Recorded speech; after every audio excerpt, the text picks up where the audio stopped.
Greetings and welcome back to Room 303 AP English, our World of Ideas lectures. We are in Unit 6, Culture, of Jacobus's World of Ideas.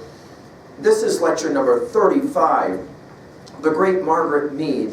And we're working here with Women, Sex, and Sin from her classic New Lives for Old from 1966. Now, Mead has always been one of the important writers and thinkers for us in 303. Very gifted, very controversial anthropologist and thinker of the 20th century. Her 1970 offering, Culture and Commitment, is one of the seminal texts that we often speak of because she was so influential in talking about the generation gap idea. Also, her essay, Egalitarian Error, has always been one of those stable essays that we like to talk about in 303. Now, our assumptions here are that you've been paying attention to our previous stuff at LearnStrong.net in the AP folder, in the World of Ideas folder, especially up through lectures 34, because we're going to make references to some of that, especially the last few lectures over, especially Benedict and Herodotus and Devaka. Also, we assume that you know our learning theory, that attempt to connect new information to old information in meaningful ways, especially as it relates to, at level 1, the question of what does the text say. Here again, we'll be messing around with paragraph outlining at level 2. What does the text mean? At level 3, how can I relate to it in some way? We'll be paying attention at 2A to themes, messages in our big 5, and at 2B we'll be asking questions specific to rhetoric. And then at 3A, how can I relate this to other texts I know? And then finally, we'll be asking in 3B, how do I relate this information to myself? Let's finally, our last assumption, point out, my hope is that you read this material on your own, especially an essay like this one from Margaret Mead. You really want to try and work through it on your own, and then use me for help. Let's do some quick biography where her dates, 1901 to 1978. She is a student of Franz Boas as well as Ruth Benedict, who we worked with in lecture 34, Patterns of Culture, from 1934. And she received her PhD in anthropology from Columbia in 1929. She was really known for her field work, especially to the island of the Manus close nearby to New Guinea, for over 25 years. For example, she learned over 7 different indigenous languages so that she could conduct her field research. I just want to emphasize what Jacobus has to say about Margaret Mead on page 529 and following. He says, Mead's primary interests in research were in patterns of education of the young and patterns of socialization of the women in different communities. She became famous for her views on women and women's sexuality, particularly on early sexual development. Mead asserted that cultures are relative and that they are in many ways, and that there are many ways of working out the details of courtship, sex, marriage, love. She consistently argued there's no right way, suggesting rather there are many ways, all of which are right for their individual culture. Now, many accused her of cultural relativism. I'm going to argue it's more a fallibleist position epistemologically when we get there to level 2A. Like Boas and Benedict, Mead emphasized the psychological model of cultures, although the patterns she proposes are not quite compatible to the patterns or comparable to the patterns of Apollonian Dionysian and paranoid that Benedict offers in her study of the American Southwest Pueblo cultures. However, she does make some efforts at typing the culture, such as the attempts in this passage to distinguish between feminine and masculine forms of behavior expected of Mantus woman. She does upset, Jacobus points out, some anthropologists who, because Mead will emphasize the social, traditional, historical aspects of a culture without concerning herself with the biological or the genetic, and this among other kinds of problems for Mead.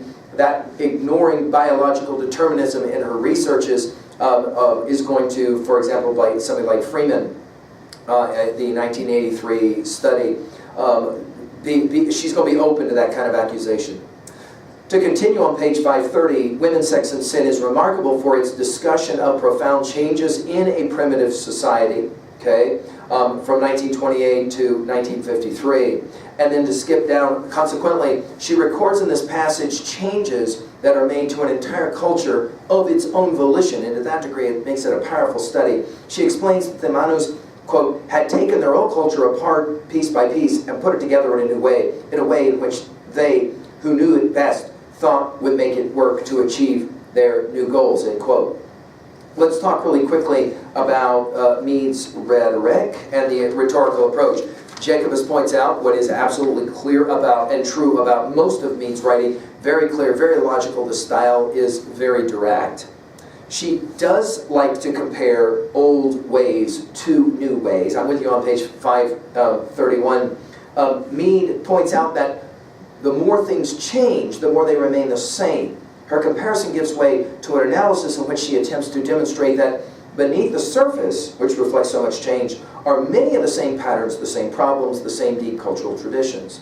As she remarks at the very end of this essay, quote, "So in spite of their nominal emancipation, they still live in a world which, in repudiating sex, also repudiates women, and in which, in exalting fatherhood, leaves less room for motherhood, except as a sort of delegated fatherhood," end quote. Now let's turn to the essay itself.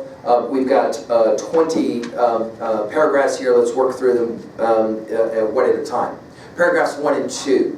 She says, the Manus value essentially masculine personalities, such as active, demanding, assertive natures over maternal, soft, feminine personality traits. Paragraphs 3 through 4. Girls are betrothed at a very young age, Mead says, and both young men and young women were expected to guard their reputations out of loyalty to their relatives in fear of having to pay high penalties for angering their ancestors. But young men were indulged more for their indiscretions, while young women were abused. Some have pointed out nothing seems to have changed at Royal and High School in this regards. Paragraphs 5 through 6. A girl's fiancé was supposed to evoke shame, both in the girl and in her whole family. The girl was not supposed to look at or even think about him. This naturally resulted in women shrinking from their husband's touch once married, and in women being attracted to other men, men they were not required to think of with shame. Manus women had no models with which to associate the idea or practice of gentle sexual behavior in marriage. Paragraph 7. It was in this background of, quote, inhibited and chaperoned girlhood set against the ever-present possibility of seduction and rape, end quote, that the Catholic mission entered. In addition to learning to read, write, and sing, Manus girls were taught feminine traits such as obedience, neatness, discipline. But because their teachers were nuns, they still had no opportunity to learn about gentleness in marital sex. Paragraphs 8 through 9. In 1946, Manus men declared the emancipation of women by, quote, the new way, end quote, having learned about women choosing their own mates, public displays of affection, and men being generally kind to their wives from working among the Australians and from, ironically, American films. Just as men had dedicated women's behavior before, just as men had dictated women's behavior before, they continued to do so now, declaring that women would be spontaneous, responsive, and actively loving. Manus men also learned from the Australians to help with child care. What a concept, right? Paragraphs 10 through 14. Before the new way, women were deprived of affectionate domesticity, quote unquote. But they did have a public economic role that women in other societies lacked. This public role and any autonomy that went with it was lost with the introduction of the new way, ironically. While women now had choices about their husbands, these choices did not mean that much in a society in which women did not know how to be loving and tender. Further, the new way redefined love as, quote, a relationship in which sex can be ignored in favor of affection, end quote, while sex was still associated with anger and rights, an association that worked against women, obviously. Paragraph 15. For all the emancipation, women and sex were still closely connected to sin. Before, their attitude towards sex revolved around fear of their ghosts, quote-unquote ghosts, and now it revolved around fear of angering their spouses. Nothing seemed to have changed. Paragraph 16, 17. Intelligent, ambitious, active women lost at least as much as they gained from the new way. Before they could have public roles and responsibilities, now they are supposed to keep house and raise children in a modern way, yet even in childcare their husbands take precedence. In the old days, there was the possibility of some tenderness among aging couples as the shame of the taboos wore off. Now, they don't even have this. Paragraphs 18, 19. Public opinion tends to side with the wife when she's asked to do more than her share in supporting the household, but as a woman ages, it tips towards men. And then finally, paragraph 20, women are still repudiated Mead argues, both as citizens and as mothers, while men are exalted. In other words, not so clear how women came out any better after the quote-unquote new way. Let's turn now to level 2 and 3. Epistemologically, what's this text say? Well, I think it's pretty clear that this is an attack on the absolutist position of the patriarchy, no question. And to that degree, epistemologically, Mead will be arguing for a fallibilist position. I think I'm right, but I could be wrong, if you will. Ontologically, what is going on here? Well, obviously the argument here is that women have to be understood as co-equal with men. If they're not, then ontologically we got problems. Psychologically, what's this text suggest? Well, the power of fear to keep women under control. The patriarchy's always used that, even in the quote-unquote new way.